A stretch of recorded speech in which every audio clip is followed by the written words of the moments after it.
कथा स्वातंत्र्याच्या, स्वातंत्र्यवीरांच्या। इतिहासातू वळूनी पाहसी पाठीमागे जरा, झुकवूनी मस्तक करशील त्यांना मानाचा मुजरा।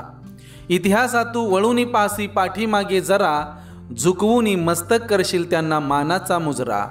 रक्ताने लिहिली ज्यांनी बलिदानाची गाथा, रक्ताने लिहिली ज्यांनी बलिदानाची गाथा, त्यांच्या चरणी विनम्र माझा माथा, त्यांच्या चरणी विनम्र माझा माथा। आज आपण अशाच एका महान स्वातंत्र्यवीराची गाथा पाहणार आहोत, ते म्हणजे नेताजी सुभाषचंद्र बोस।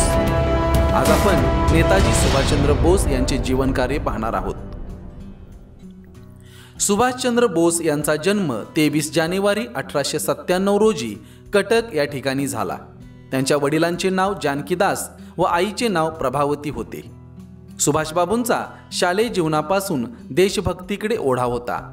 महाविद्यालयात शिक्षण घेत असल्यापासून इंग्रजी सत्तेच्या विरोधात लढा देण्याची स्वप्ने ते पाहू लागले। कलकत्ता विद्यापीठातून पदवी संपादन केल्यानंतर सुभाषबाबूंनी वडिलांच्या इच्छेनुसार ICSच्या परीक्षेत उत्कृष्ट यश मिळवले। या परीक्षेचा अभ्यास करण्यास त्यांना अवघा 8 महिन्यांचा कालावधी मिळाला होता। तथापि इतक्या थोड्या अवधीत तयारी करूनही ते या परीक्षेत 4थ्या क्रमांकाने उत्तीर्ण झाले होते। इंग्लंडहून भारतात परत आल्यावर संधी अधिकारी म्हणून सुभाषबाबूंनी सरकारी नोकरीत प्रवेश केला। परंतु थोड्याच दिवसात महात्मा गांधींनी इंग्रज सत्तेच्या विरोधात असहकाराची चळवळ सुरू केली। या चळवळीतील एक कार्यक्रम सरकारी नोकरीचा त्याग करणे असा होता। महात्मा गांधीजींच्या आवाहनाला प्रतिसाद देऊन सुभाषचंद्र बोस यांनी 22 एप्रिल 1921 रोजी सरकारी नोकरीतील अत्यंत मानाच्या जागेचा त्याग करून राष्ट्रीय स्वातंत्र्याच्या आंदोलनात उडी घेतली। स्वातंत्र्य लढ्यात भाग घेण्यासाठी आपल्या नोकरीचा राजीनामा देणारे ते पहिलेच ICS अधिकारी होते। सुभाषचंद्र बोस यांच्यावर क्रांतिकारी विचारांचा विशेष प्रभाव होता। त्यांच्या क्रांतिकारी विचारांमुळे सन 1926 नंतर राष्ट्रीय पातळीवरील नेते म्हणून त्यांना मान्यता मिळू लागली। विशेषतः देशातील युवक वर्गात तर ते खूपच लोकप्रिय झाले। भारतीय राष्ट्रीय काँग्रेसच्या तरुण नेत्यांमध्ये त्यांना महत्त्वाचे स्थान प्राप्त झाले। सन 1927 मध्ये सुभाषचंद्र बोस व जवाहरलाल नेहरू या दोघा युवा नेत्यांची काँग्रेसचे सरचिटणीस म्हणून निवड झाली। या निवडीने देशातील तरुणांमध्ये मोठे चैतन्य संचारले। सुभाषचंद्र बोस हे भारतीय राष्ट्रीय काँग्रेसमधील डाव्या गटाचे नेते म्हणून ओळखले जात होते।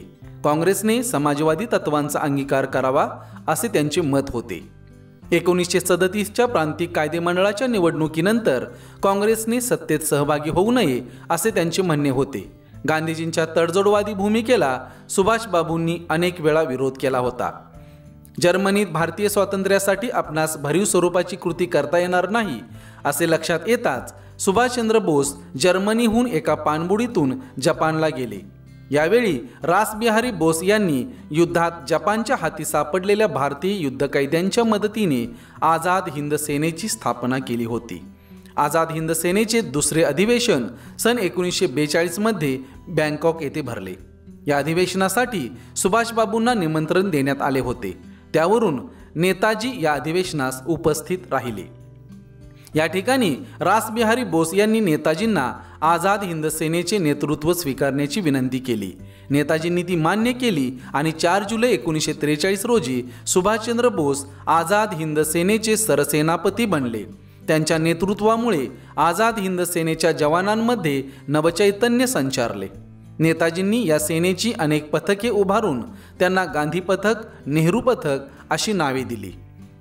सुभाषचंद्र बोस यांनी 21 ऑक्टोबर 1943 रोजी सिंगापूर येथे हिंदुस्थानचे हंगामी सरकार स्थापन केले। या सरकारला जर्मनी, जपान, इटली इत्यादी राष्ट्रांनी मान्यता दिली। नेताजींनी आझाद हिंद सेनेला शस्त्रसज्ज बनवले। सर्वात महत्त्वाची गोष्ट म्हणजे त्यांनी आपल्या सैनिकांच्या मनात राष्ट्रप्रेमाची ज्योत चेतविली व त्यांना आपल्या मातृभूमीची परदास्यातून मुक्तता करण्यासाठी असीम त्याग करण्याची प्रेरणा दिली। त्यानंतर नेताजींनी आझाद हिंद सेनेचा चलो दिल्लीचा नारा असं म्हणतात दुमदुमवला। तुम मुझे खून दो मैं तुम्हें आझादी दूंगा अशी हाक त्यांनी आपल्या सैनिकांना दिली। देशभक्तीने प्रेरित झालेल्या आझाद हिंद सेनेच्या सैनिकांनी मातृभूमीच्या दिशेने आगेकूच चालवली. Major general Shahnawaz Khan, captain Sahgal, colonel Dhillon, major Jagannathrao Bhosale, colonel Habibur Rahman इत्यादींच्या कुशल नेतृत्वाखाली आझाद हिंद सेनेने अनेक नेत्रदीपक विजय संपादन केले. तिने अंदमान व निकोबार बेटांवर आपले नियंत्रण प्रस्थापित केले. पुढील काही दिवस तर तिने हिंदुस्थानच्या सरहद्दीपर्यंत धडक मारली. हिंदुस्थानातील माउडॉक, कोहिमा इत्यादी ठाणी जिंकून ही सेना इम्फाळपर्यंत येऊन पोहोचली. परंतु तिला इम्फाळ मात्र जिंकता आले नाही. याच सुमारास महायुद्धाचे पारडे फिरण्यास सुरुवात झाली. जर्मनी, जपान यांची निरनिराळ्या आघाड्यांवर पिछेहाट होऊ लागली. त्याबरोबर आझाद हिंद सेनेलाही माघार घेणे भाग पडले. जपान सरकारच्या निवेदनानुसार सुभाषचंद्र बोस एका विमानाने टोकियोला जाण्यास निघाले असताना त्या विमानाला फोमोन्सा म्हणजेच ताईहोकू बेटावरील विमानतळावर अपघात झाला. या अपघातात 18 ऑगस्ट 1945 रोजी नेताजींचा दुर्दैवी अंत झाला.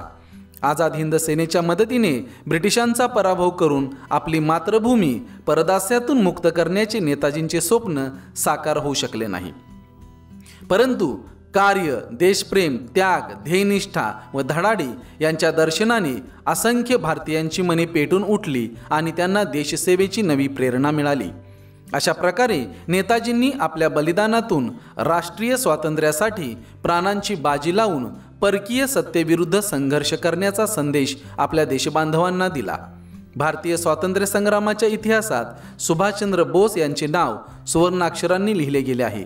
शेवटी मी एवढंच म्हणेन, अर्पितो सुमने म्हणून आमुची त्यांना मने, अर्पितो सुमने म्हणून आमुची त्यांना मने, झुंजले रणांगणी लाख त्यांची जीवने, झुंजले रणांगणी लाख त्यांची जीवने, आदरे झुकवू माथा शान त्यांची राखूया, आदरे झुकवू माथा शान त्यांची राखूया, देशसेवेच्या व्रताची आशा आता ठेवूया, आशा आता ठेवूया.